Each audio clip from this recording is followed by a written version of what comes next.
The coronavirus pandemic has led to unprecedented limitations on our work. Many of us have been working tirelessly for many years to manage dog and cat populations humanely, seeing steady improvements in animal welfare, reduced risks to community health, and greater satisfaction with the roaming dog and cat situation.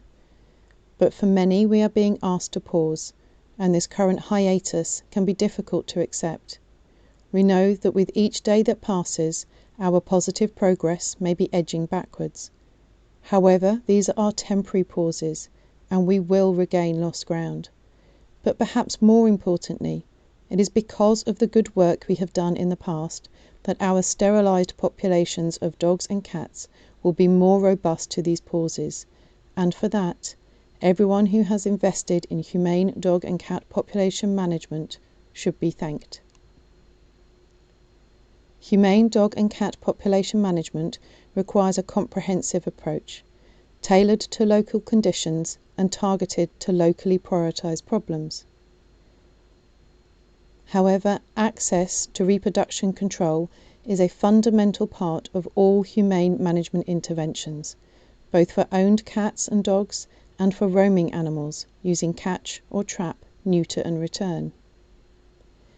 But to support the control of this global COVID-19 pandemic, many organisations have had to pause their sterilisation procedures to save on medical equipment such as personal protective equipment or PPE that may be needed when treating people, or to reduce transmission between veterinary staff, animal owners and carers.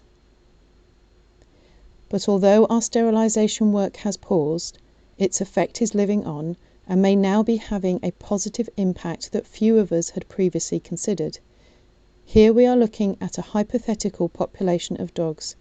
Similar population dynamic processes will be happening in cat populations too. Some of these dogs are female, and if they are unsterilised, many will breed. Where the number of dogs is at carrying capacity, where there is a limit on the available resources and care, many of these puppies die. But some survive and grow to become adults,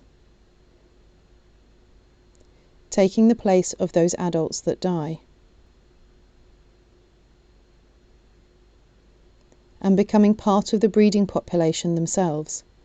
This is population turnover, and studies have shown that without intervention, the total number of dogs tends to stay approximately stable, with fluctuations over the years, limited by the resources, care and space available for them to thrive and survive. But if culling is used, this leaves fewer dogs sharing the same resources. And this could support more successful breeding by the remaining females, as their puppies have greater survival, making it successfully to adulthood. Adults may also have improved survival following culling, as they also benefit from reduced competition over resources.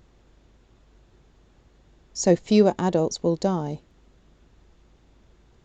meaning those surviving puppies more than replace the adults that have died. And the population size begins to recover from the culling. If culling continues, this becomes a repeated cycle of killing, birth, recovery, and killing again.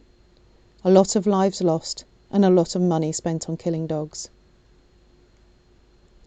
But if the culling ceases because of coronavirus, the recovery continues, and soon the population will reach its carrying capacity, that original number of dogs that can be supported by the available resources before any culling took place.